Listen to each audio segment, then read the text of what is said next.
Hello, I'm Pete Martin. This is video number 2 in the Mandolin Basics series, and this video will deal with holding the instrument. The first thing with holding the instrument in an ergonomically efficient place is to get a strap. Well, let's look at how to attach a strap first. Most mandolins will have an end pin at the bottom end of the instrument where the tailpiece is. The tailpiece, of course, is where the strings are held at the bottom of the instrument when you hold it straight up like this, this being the tailpiece I'm pointing at here. There is usually a piece that sticks out from the back on most instruments.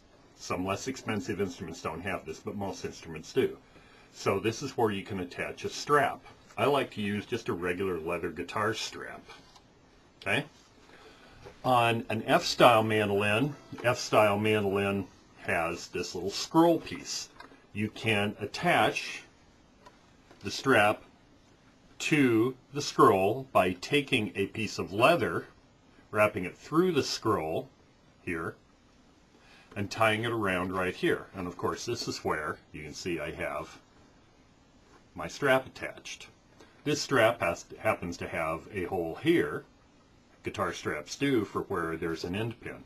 I do not suggest an end pin put in, a neck pin put in. You can have that done, but I don't suggest it. You can just tie it like right here. For an A model instrument, the A model is the teardrop shape. You can take a piece of leather shoelace, tie it around to the end of the fingerboard, tight enough to where it does not slip off. On these old Gibson oval hole mandolins like this, you can see that the mandolin top is basically where the fingerboard sits. Some oval hole or some A model instruments will have an elevated fingerboard. If the fingerboard is elevated, you just tie the strap holder underneath the elevated fingerboard. If not, it sits right here. The reason we want to use a strap is this. We want the mandolin to be held in place in a good ergonomic place for both of our hands to be able to work.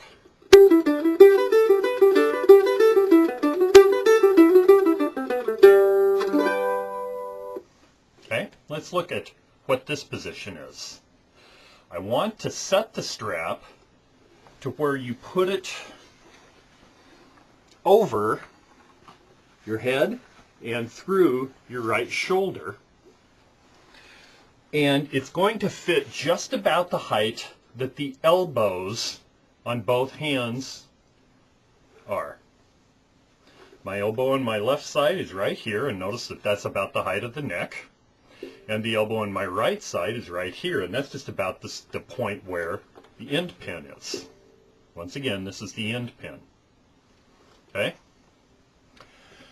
The reason we want it here is this way, when the mandolin hangs naturally, it hangs in the center of your body.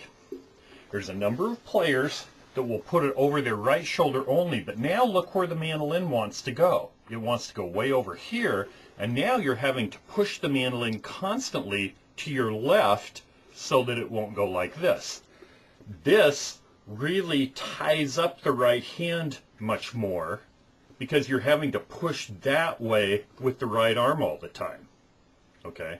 Now I know there's a number of players that do this, and I'm sure not saying it's wrong, but I totally believe it's more ergonomic over the left shoulder because of where the mandolin naturally hangs.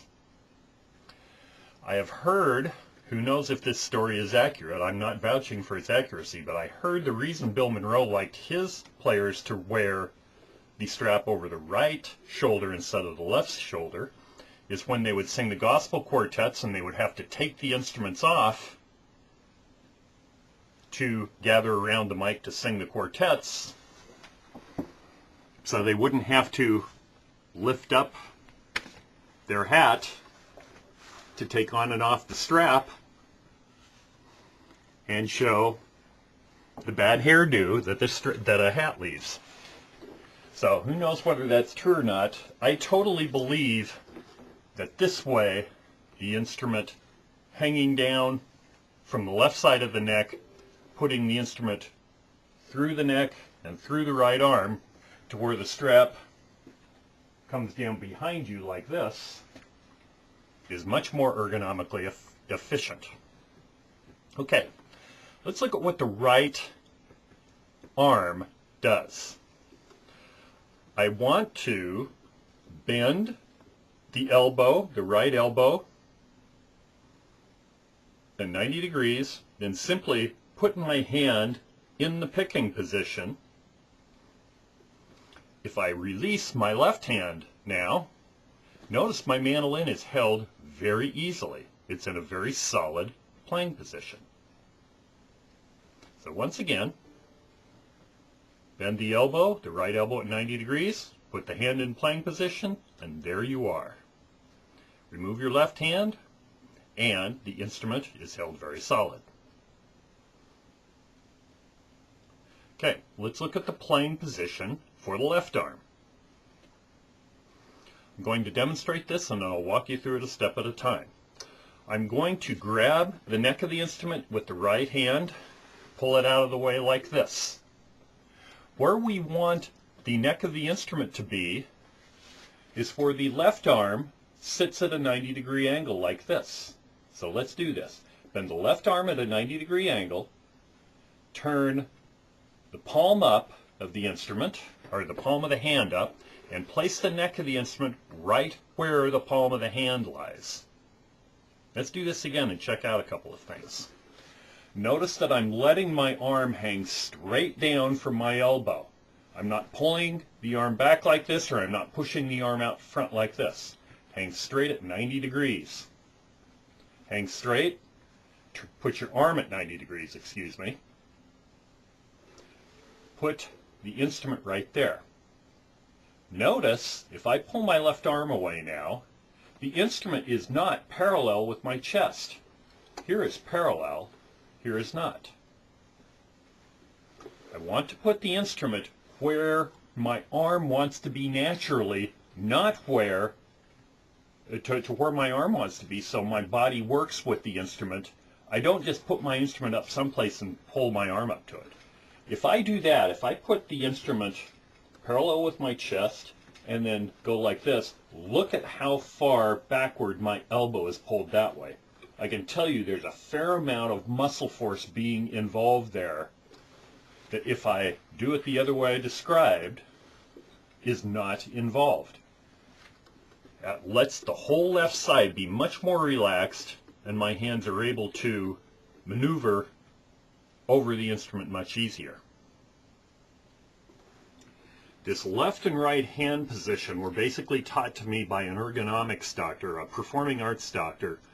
A little on my background, I've been a professional full-time private lesson teacher for almost 30 years. In the early 90s, I had such bad tendonitis that I had to stop playing all the instruments I play for just about 3 years. Toward the end of that time, I was lucky enough to find a terrific performing arts doctor. She trained me to where I was using my hands and arms much more ergonomically efficient to where it would not injure me to play.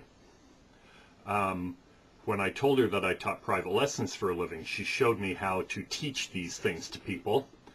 After she passed away, I continued to study ergonomics, and especially the way the hands and the arms and the upper body relates to playing stringed instruments. This is why I teach this, is because I feel like it's extremely ergonomically advantageous to play in this way. There's never ever one right or wrong way to do anything. I want to stress that. You'll see too many good players do too many different things. But I think for the high percentage of people, these ergonomically more advantageous positions really do benefit players in the long run, by meaning you're using less muscle force to get the job done.